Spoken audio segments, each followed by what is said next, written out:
त्यसै म्यानुफ्याक्चरिङ कम्पनीले बनाउने अर्को इम्पोर्टेन्ट बजेट मध्ये सेल्स बजेट, प्रोडक्सन बजेट बनाइसकेपछि मेटेरियल बजेट बनाउनु पर्छ। अब मेटेरियल बजेट बनाउनलाई चाहिँ मेटेरियल बजेट भित्र के पर्छ त्यो कुरो थाहा पाउनु पर्यो। Material budget includes to types of budget, material requirement budget and material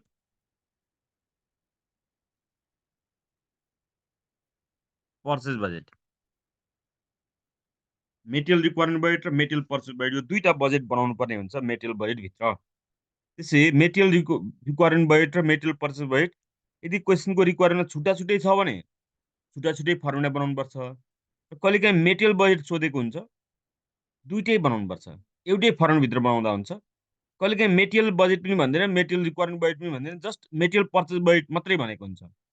material purchase budget मात्रै भनौँ भने पनि हामीले के गर्नुपर्छ, दुइटैको combined material requirement budget and purchase budget दुइटै बनाउनुपर्छ, जसलाई हामी मेटेरियल बजेट अथवा मेटेरियल पर्चेस बजेट भन्छौँ। त्यसै अहिले चाहिँ हामी मेटेरियल रिक्वायरमेन्ट बजेट मात्रै छुट्टै बनाउनु पर्यो भने कसरी बनाउनु त? मेटेरियल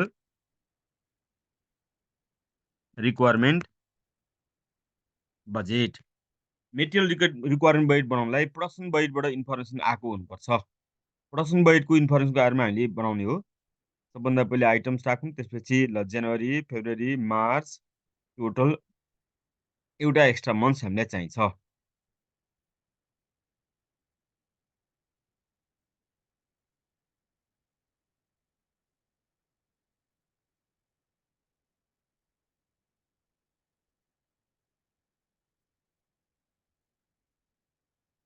केही छ, केही कन्फ्युजन छ भने चाहिँ भन्नु चाहिँ पर्छ है, नत्र भने म वान वे गराइरहेको हुन्छु, त्यसले हामीलाई फ्रुटफुल नहुन सक्छ। अलिकति इन्टरेक्टिभ भयो भने सहिलो हुन्छ, क्वेसन सोध्नलाई अप्ठ्यारो माग्नु पर्दैन।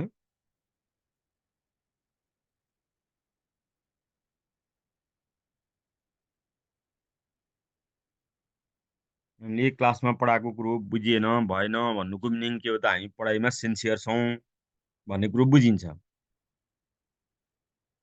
त्यस कारणले त्यो कुरो चाहिँ फेरि अलिकति हेजिटेट भयो भने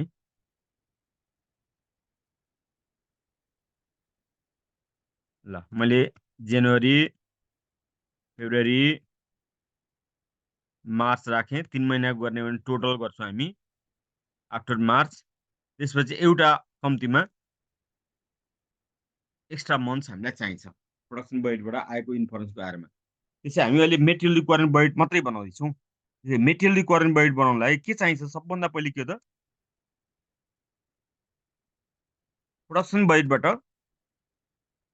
आएको एन्सर चाहिन्छ, प्रोडक्सन बजेटबाट आएको प्रोडक्सन युनिट चाहिन्छ।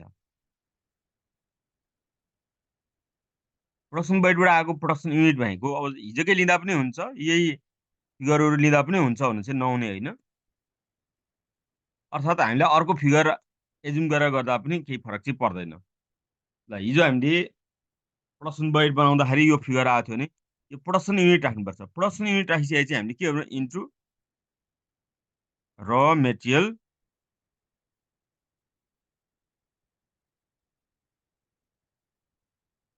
रिक्वायरमेन्ट रेट, यसले मल्टिप्लाई गरिदिनुपर्छ। र मेटेरियल रिक्वायरमेन्ट रेटले मल्टिप्लाई गरिदिनुपर्छ यसलाई, प्रोडक्सन युनिटलाई। त्यो दिएको हुन्छ क्वेसनमा।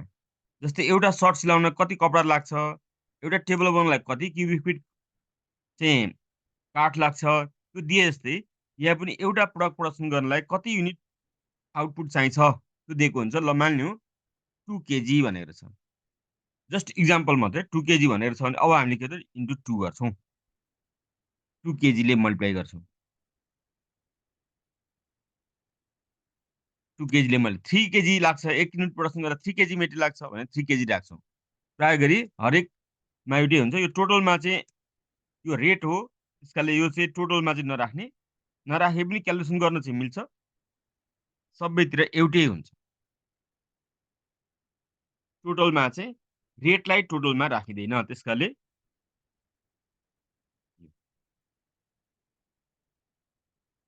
अब टोटल र मेटेरियल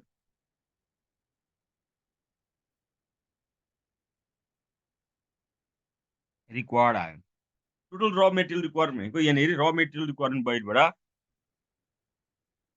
थाहा पाउने भनेकै के हो त भन्दाखेरि कति मेटेरियल चाहिन्छ त। हामीले जनवरीमा 10,800 युनिट प्रडक्सन गर्ने भयौँ भने त्यसको लागि हामीले कति युनिट मेटेरियल चाहिँ म्यानेज गर्नुपर्छ त भन्दा हामीलाई चाहिने के हो त 20,000 21,600 हो, 2ले मल्टिप्लाई गरिदिने, 12,000 24,000 25,600। क्यालकुलेसन मिलेन भने भनौँ है प्लिज।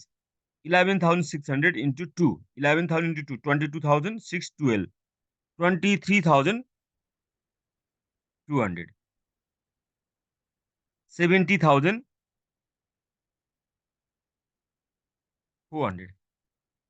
फेरि यहाँ पनि 9 इन्टु 2 18,000 20,200। र मेटेरियल रिक्वायरमेन्ट बजेट यति नै हो। यदि हामीलाई मेटेरियल बजेट भन्ने भित्र चाहिँ पर्ने र मेटेरियल अथवा मेटेरियल रिक्वायरमेन्ट बजेट अथवा र मेटेरियल रिक्वायरमेन्ट बजेट भनेर छुट्टै सोधेको छ भने यसरी मेटेरियल रिक्वायरमेन्ट बजेट यसरी हामी बनाउँछौँ। अब यसको आधारमा हामीलाई मेटेरियल पर्चेस बजेट बनाउनु भनौँ भने अब हामीले मेटेरियल पर्चेस बजेट कसरी बनाउनु?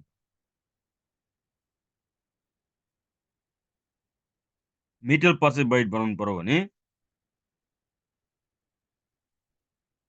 यसमा जान्छौँ हामी रिक्वायरमेन्ट बजेट होइन, मेटेरियल पर्चेस बजेट बनाउनु पर्यो भने हामी के गर्छौँ त भन्दाखेरि मेटेरियल रिक्वायरमेन्ट बजेटबाट आएको एन्सरबाट स्टार्ट गर्छौँ। मेटेरियल रिक्वायरमेन्ट बजेटबाट आएको एन्सर भनेको यो टोटल र मेटेरियल रिक्वायर्ड यसबाट स्टार्ट गर्छौँ। जस्तै यहाँनिर अघिको स्लाइडमा थियो टोटल र मेटेरियल रिक्वायर्ड आयो यो।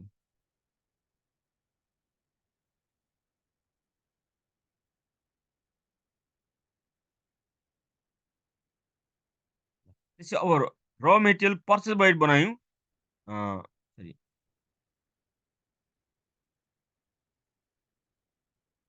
Material purchase budget. अब चाहिँ पर्चेस बजेट बनाउनु पर्यो भने रिक्वायरमेन्ट बजेट बनाइसके पर्चेस बजेट बनाउनु पर्यो भने थोरै हामीले के गर्नुपर्छ, यसमा हामीले थोरै चेन्ज गर्नुपर्छ। त्यसो र मेटेरियल रिक्वायरमेन्ट बजेटमा चाहिँ हामीले के गर्नुपर्छ त भन्दाखेरि एड गर्नुपर्छ। अब यसमा इन्भेन्ट्री पोलिसी, क्लोजिङ स्टक जोड्नुपर्छ अथवा क्लोजिङ इन्भेन्ट्री के को त यो अफ र मेटेरियलको। मैले R/M लेखेँ। र मेटेरियल क्लोजिङ स्टकको इन्भेन्ट्री पोलिसी हामीलाई दिएको हुन्छ, कुनै इन्फर्मेसन दिएको हुन्छ नेक्स्ट मन्थ बराबरको अथवा नेक्स्ट मन्थको यति पर्सेन्ट उति पर्सेन्ट त्यसरी दिएको हुन्छ। त्यो क्वेसनमा दिएको इन्फर्मेसनको आधारमा closing stock of raw material हामी राख्छौँ। ल मैले चाहिँ नेक्स्ट मन्थको प्रोडक्सन निड पनि भन्छ, नेक्स्ट मन्थको र मेटेरियल निड बराबर चाहिँ चाहिन्छ भनेर छ भने 25,600 यसलाई ल्याउने, यहाँ चाहिन्छ जति भनेछ त्यति। त्यसै फेब्रुअरीमा कति त भन्दाखेरि मार्चमा 23,200 राख्नु पर्यो, इक्वल्स टू भनौँ भने अथवा 100% भनौँ भने। त्यसै गरी मार्चमा कति त भन्दाखेरि अप्रिलको 20,200 राख्नु पर्यो नेक्स्ट मन्थ भनौँ भने। र हिजो मैले सिकाए जस्तै टोटलमा हामीले टोटल गर्न मिल्दैन, लास्ट मन्थको राख्नुपर्छ। क्लोजिङ स्टक भनेको अन्तिम दिनको स्टक भनेको त्यो टोटल भनेको 3 महिनाको, त्यस कारण 3 महिनाको अन्तिम दिनको स्टक भनेको 20,200 हो। अब यहाँ अप्रिलको इन्फर्मेसन हामीलाई कन्टिन्यू गर्नु जरुरी छैन, किनभने यो अप्रिलको इन्फर्मेसन हामीले किन राखेको त भन्दाखेरि यो मार्चलाई कम्प्लिट गर्नलाई मात्रै हो। अब हामीलाई मेटेरियल बजेट बनाइसकेपछि त्यस्तो इन्भेन्ट्रीको अथवा यो युनिटको खासै युजेज हुँदैन, त्यस कारणले हामीलाई नभए पनि हुन्छ। अब त्यसपछि हामीले के त टोटल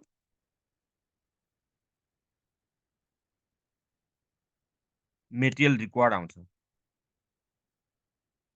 टोटल मेटेरियल रिक्वायर्ड आउँछ। टोटल मेटेरियल रिक्वायर्ड भने यो दुइटा जोडेर आउँछ। अब यसमा के गर्नुपर्छ, अब लेस गर्नुपर्छ opening stock, less opening stock of raw material. Raw मेटेरियलको ओपन स्टक लेस गर्नु पर्यो, यो दुईटा जोड्ने 25 र 21,000 46 47,200। अहिले ओपन स्टकमा फेरि म जाउँला, 48,800।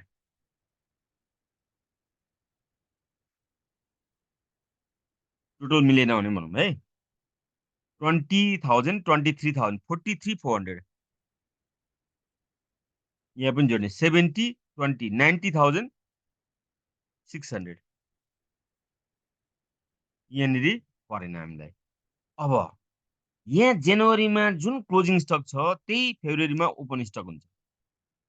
यहाँ क्लोजिङ स्टक जुन छ 25,200 जनवरीको क्लोजिङ नै फेब्रुअरीको ओपनिङ हुन्छ 25,600। फेब्रुअरीको क्लोजिङ 23,200 मार्चको के हुन्छ ओपनिङ हुन्छ 23,200। त्यसै गरी अब यहाँनिर चाहियो अब जनवरीमा क्लोजिङ स्टक क्वेसनमा दिएको हुन्छ हेर्नुपर्छ। क्वेसनमा दिएको छैन भने हामीले के बुझ्नुपर्छ भन्दाखेरि जनवरीको यो टोटल र मेटेरियल रिक्वायर्ड यहाँ जनवरीभन्दा अगाडि डिसेम्बर छ, डिसेम्बरमा क्लोजिङ स्टक भएर गएको हुन्छ। जसरी यो भ्यालु यहाँ आयो, त्यसै गरी यो भ्यालु कहाँ आएको हुन्छ भन्दाखेरि यहाँ डिसेम्बरमा क्लोजिङ स्टक भएर आएको हुन्छ। त्यसपछि क्वेसनले दिएको छ भने चाहिँ दिएको राख्नुपर्छ, योभन्दा डिफ्रेन्ट पनि हुनसक्छ दियो भने चाहिँ, किनभने प्रिभियस बजेट पिरियडमा र अहिले बजेट पिरियडमा पोलिसी केही चेन्ज भएको पनि हुनसक्छ। क्वेसनले चेन्ज भयो नभनेसम्म चाहिँ एज इट इज छ भनेर बुझ्छौँ। त्यस कारणले हामी के राख्छौँ भन्दाखेरि 21,600 नै राख्छौँ। त्यसै ओपन स्टकको टोटलमा हामी के राख्छौँ यो फर्स्ट मन्थको राख्छौँ। ल भन्नु भाइ यहाँसम्म नबुझेको छ भने भनौँ। अब अप्रिललाई हामीले कम्प्लिट गर्नु जरुरी छैन। यो आयो मेटेरियल पर्चेज इन युनिट्स अथवा केजी के भने केमा दिएको छ केजीमा दिएको छ यसमा। त्यसकाले यो केजीमा आयो। कति केजी मेटेरियल किन्नुपर्छ भन्दाखेरि अब यो जनवरीमा किन्नुपर्ने रहेछ कति त भन्दाखेरि 25,600। यो घटाएर हेर्ने 25,600 आउँछ। यहाँ फेब्रुअरीमा कति त भन्दाखेरि 48,800मा 25,600 23,200। त्यसरी 43,400मा 23,200 घटाउने 20,200 आउँछ होला। यहाँ पनि टोटलमा पनि हेरौँ 90,600मा 21,600 69 हो।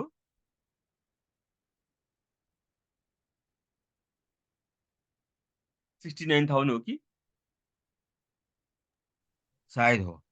अब यो चाहिँ के आयो त भन्दाखेरि र मेटेरियल पर्चेज इन युनिट आयो अथवा केजी आयो। यसलाई अब हामीले के गर्नुपर्छ पर्चेज प्राइस पर युनिट पिपियु भने पर्चेज प्राइस पर युनिट। यो क्वेसनमा दिएको हुन्छ। मैले अहिले एजुम गरेँ, जति एजुम गर्दा पनि हुन्छ, सहिलो क्यालकुलेसन गर्दा पनि सहिलो, त्यस कारणले मैले 10 एजुम गरेँ है त। त्यसै र मेटेरियलको पर्चेज प्राइस पर युनिट 10 छ भने 10 छ भन्ने एजुम गरेँ मैले। क्वेसनमा दिएको हुन्छ 5 होला 4 होला, टोटलमा चाहिँ नराख्ने। टोटलमा हामीले रेट राख्दैनौँ।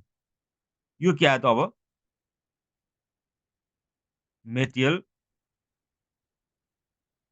पर्चेज इन रुपिजमा आयो, मन्डरी फर्ममा आयो चाहिँ के गर्नुपर्छ अब 10 हो भने एउटा जिरो थपिदिने हो 2,56,000 2,32,000 2,32,000 2,00,000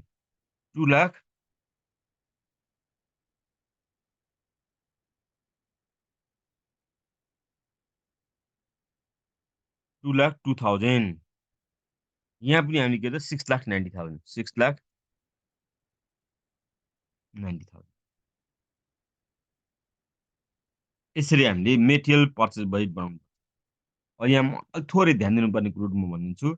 यहाँसँग कुरोमा केही छ कन्फ्युजन केही सोध्नुपर्ने अथवा हामीले त यस्तरी पो सिकेको थियो यस्तो पो गरेको थियो त्यस्तो छ भने पनि भनौँ।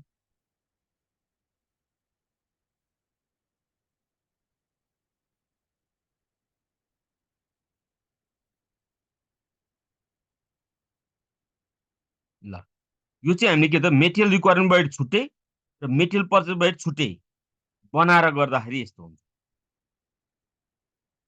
मेटेरियल रिक्वायरमेन्ट बजेट बनाउने मेटेरियल पर्चेज बजेट छुट्टै बनाउने हो भने यसरी हुन्छ। अब यो चाहिँ हामीलाई क्वेसनमा धेरै सो क्वेसनमा अर्थात् मास्टर बजेटको लङ क्वेसनमा मेटेरियल बजेट मात्रै बनाउनु भन्छ, कहिलेकाहीँ मेटेरियल पर्चेज बजेट मात्रै भन्छ। त्यस्तो केसमा चाहिँ यो दुईटा फर्मेटलाई मर्ज गरेर हामीले मेटेरियल पर्चेज बजेट बनाउनु पर्ने हुन्छ।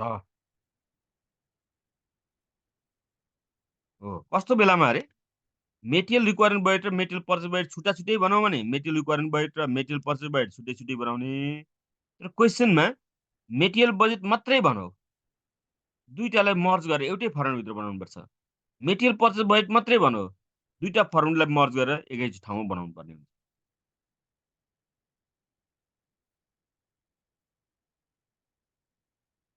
त्यसै मर्ज गरेर बनाउने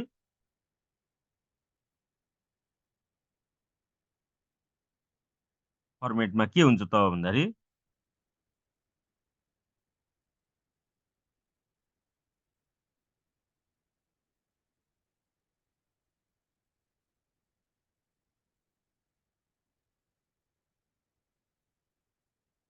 यसरी प्रोडक्सन युनिट हुन्छ, र मेटेरियल रिक्वायरमेन्ट रेट हुन्छ, प्रोडक्सन युनिटलाई र मेटेरियल रिक्वायरमेन्ट रेटले मल्टिप्लाई गर्छौँ, त्यसपछि के आउँछ टोटल र मेटेरियल रिक्वायर्ड आउँछ। त्यसमा closing stock of raw material गर्छौँ भनेको यो पार्टसम्म के हो त भन्दाखेरि यो पार्टदेखि यहाँसम्मको पार्ट के हो भन्दाखेरि मेटेरियल रिक्वायरमेन्ट बजेट हो। यो पनि मेटेरियल रिक्वायरमेन्ट बजेटमा पनि पर्छ। यो मेटेरियल रिक्वायरमेन्ट बजेटको एन्सरमा पनि पर्छ। यो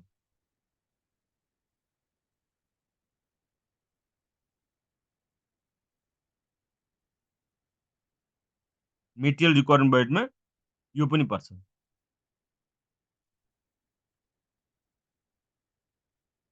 त्यसपछि योभन्दा तलको पार्ट के हो त भन्दाखेरि मेटेरियल पर्चेस बजेटको पार्ट हो। यो लाइन सहित मेटेरियल टोटल र मेटेरियल रिक्वायर्ड छ त्योदेखि तलको पार्ट चाहिँ मेटेरियल पर्चेस बजेटको केस हो।